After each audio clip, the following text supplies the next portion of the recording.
Greetings, Earthlings! Speedy the Enderman here, and here is another video that isn't the Mortal Kombat 2 review. Don't worry, this should be the last one, assuming that nothing decides to screw me over between now and then. I just wanted to make this video because I was randomly surfing YouTube when I saw this video essay. I felt the need to make my own scripted video explaining why I disagree with it, while working on the review with Tropical Pop-Tart in the background. Anyway, if you're remotely familiar with my channel, you should know that Minecraft is, or used to be, the flagship game on my channel. I had a gameplay series on it, and I tried to review it, even though it's a massive game that continues to receive updates to this day. Seriously, what was I thinking? What I'm saying is that you don't have to be a genius in order to figure out that Minecraft is still an awesome game. At least to me. It's one of my favorites of all time. For me, someone not liking Minecraft is like someone not liking chocolate. It's not something I can believe until I see it.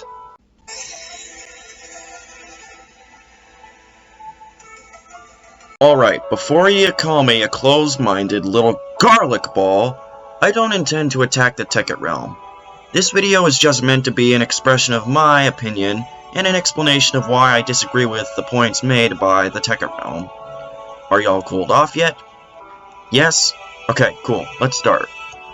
I should probably break down TTR's main point first. His main argument seems to be that Minecraft no longer fits within its original concept due to constant additions to the base game that have made it more complex and more realistic. When I first started getting into Minecraft, what really got my attention to it was the simplicity. The fact that you could just go into this game and pretty much do whatever you want. You could have pretty much an endless assortment of different things you can create, or different things you can do. You can go to the game and there was no rules, there was nothing else to it other than just creative survival. But back in the day, you would just start a world. You wouldn't have 5,000 options of different world types. There wasn't any open to land, there wasn't single player commands. Actually, when Microsoft bought the game, decided that it was going to be a good idea to try to make Minecraft more and more realistic. Adding things to the game to try to mimic reality, just to pretty much up the ante and compete with all the competitors of all the other games in the voxel type category of games, trying to make their product more and more successful, but also only inevitably more profitable for them. Now, what exactly was Minecraft's original concept? According to TTR, Minecraft was, at first, a fantasy adventure sandbox world where the player can escape from the real world, and either express themselves creatively, or survive in the bizarre reflection of real life, depending on the game mode you pick. I'd have to agree with him on that front. What makes Minecraft so great, to me, is the fact that it is an endless outlet to express one's ideas and imagination. Theoretically speaking, the game itself doesn't end until you decide to stop playing it. Now, what I'd have to disagree on is whether or not the game still fits its original concept. From a literal standpoint, the game still revolves around you gathering resources in order to survive for the longest amount of time possible, in order to explore the randomly generated world of weird creatures and vast landscapes.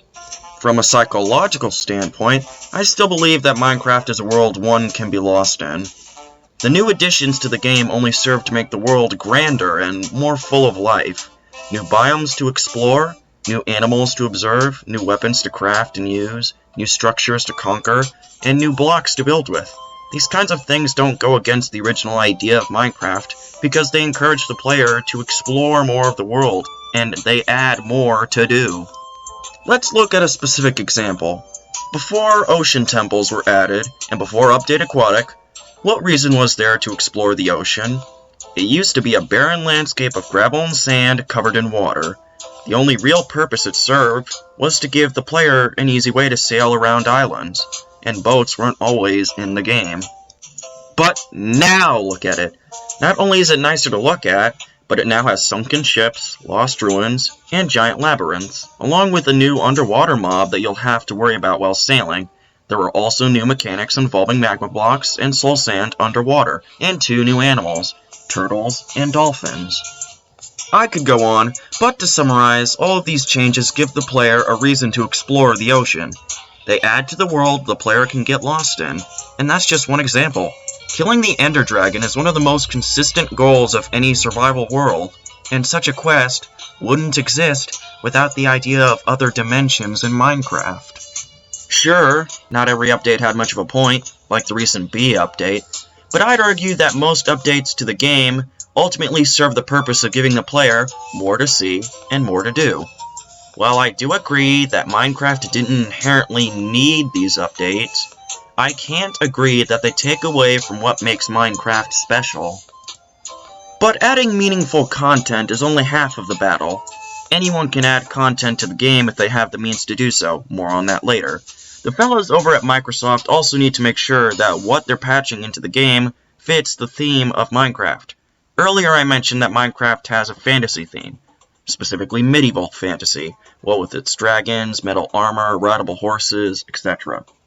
This means that so long as a potential idea fits within the themes of nature, magic, or medieval technology and architecture, it could be added into Minecraft without a problem. TTR argues that Minecraft no longer fits within its themes. Specifically, he argues that the additions to the game have made it more realistic. Actually, when Microsoft bought the game, decided that it was going to be a good idea to try to make Minecraft more and more realistic. Adding things to the game to try to mimic reality, just to pretty much up the ante and compete with all the competitors of all the other games in the voxel type category of games, trying to make their product more and more successful, but also only inevitably more profitable for them. I have to disagree. I've been playing Minecraft for quite a while now, and there has never been a point where I thought the game was trying to be realistic. Sure, there are some aspects of the game that do reflect real life, such as burning sand in order to get glass, but the game itself has managed to stay within the theme of medieval fantasy pretty well throughout all of its updates. Let's look at an example. If you look on the App Store, Google Play, or the official Minecraft shop, and we'll get to that, you'll notice that there are a lot of mods that add guns to the game. If you saw all of these mods as a developer at Microsoft, you'd probably infer that a lot of people think guns should be in Minecraft to some degree or another. I mean, technically bows were already in the game before Microsoft decided to add a new weapon with a charge phase that runs unlimited ammo, but stay with me. In the Village and Pillage update, Microsoft added a new long-range weapon. Did they add guns to Minecraft so that fans would get what they want, even though guns are modern and wouldn't fit into the game thematically? No. They added crossbows. They do the exact same thing that guns would, except they fit into the theme of medieval fantasy. Oh, but Speedy, what about those coral blocks and sea pickles? Okay, yeah, those didn't really serve any purpose outside of aesthetics, but they are things that exist in nature. They aren't tied to a specific era, so it's impossible for their presence to distract from a specific setting, assuming they're underwater, that is. But what about the Redstone update? You see, Redstone is a little unique. The purpose of Redstone in Minecraft is to give players access to technology and mechanisms. Some of the things that have been built in Minecraft using Redstone are not only impressive, but also manage to drastically fly away from medieval limits. Normally, I would say that this does make Redstone go against Minecraft's themes, but there are two main reasons I can't claim that it tarnishes the game. Reason number one, Redstone doesn't exist in real life. There are plenty of red gemstones in the world, like rubies or garnets, but none that produce an electric dust. Modern technology is pretty advanced, but none of the electricity or machines in the world are powered by dust. Redstone is a fictional mineral that serves a purpose similar to real life without existing in it. It walks a fine line that everything else in the game walks on. If the source of electricity and mechanical motion in Minecraft was something like oil or gears or steam, that would be one thing, but Redstone, beyond its concept, manages to fit more within the realms of science fiction, which were already in Minecraft due to things like portals and other dimensions. Reason number two, it gives players more opportunities to be creative and unique. The addition of mechanisms to Minecraft, like it or not, has given players more potential resources to find and more mechanics to experiment with. Just look at the community it's created. Some of the craziest things I've ever seen have been made in Minecraft because people were inspired and took the time to get lost and explore the mechanics of Redstone. Plus, some people managed to make pretty successful YouTube channels based around Redstone tutorials, such as Mumbo Dumbo Jumbo. Look, all I'm trying to say in this video is that Minecraft is still awesome. I see the updates to the game as Microsoft trying to expand and enrich the experience of the base game. Essentially, I strongly disagree with TTR. Okay, goodbye. Oh wait, I almost forgot. The Minecraft shop. The PS4 edition of Minecraft has only recently been transformed into Bedrock Edition, so I haven't been able to observe the Minecraft shop before.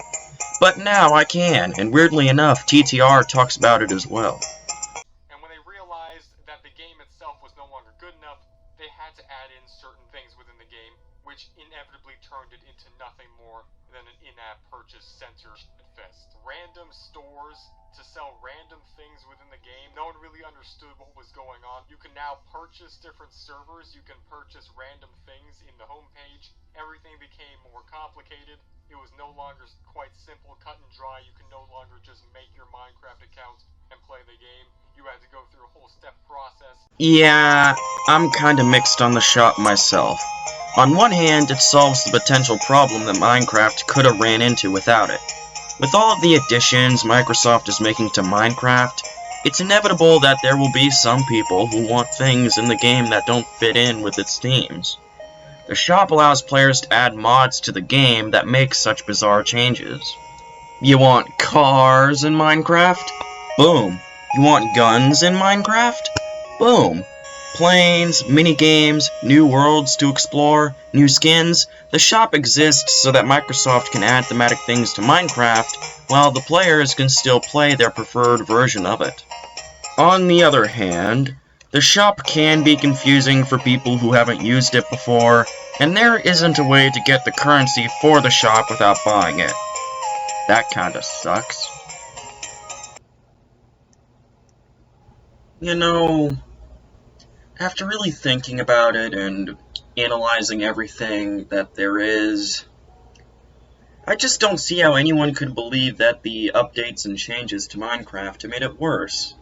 I mean, pretty much every single one of them has either added content to the game, or have made it so that it's more personalizable and customizable. And, to be fair, I mean, the original game, back before it got all those updates, when the main goal of a game is to get the player to explore something and to have an experience, and to make a game that really anyone could enjoy, I don't really understand how these updates could be seen as a way of taking that away. In fact, the updates to the game have honestly just given people more to do and more to see. That's what I've said before. I mean, you've got the aquatic update, you've got the village and pillage. The update didn't really have much point, but there was the redstone update, the end update, and soon there's going to be the nether update, which will actually change the nether and give you a reason to look around. It just adds more variety to the game, and in some ways makes it more timeless. And I don't really understand in what way that someone could well, to be honest, I do understand. Listen, if the Tekka Realm himself is seeing this, or someone that actually thinks the same way as him, agrees with him, if any of y'all are watching this, don't think that I'm trying to make this video to say that you're wrong for thinking this, because at the end of the day, it's just an opinion, and as I've said before, there's no such thing as a wrong opinion. But personally, I just think that the updates to Minecraft have been really solid.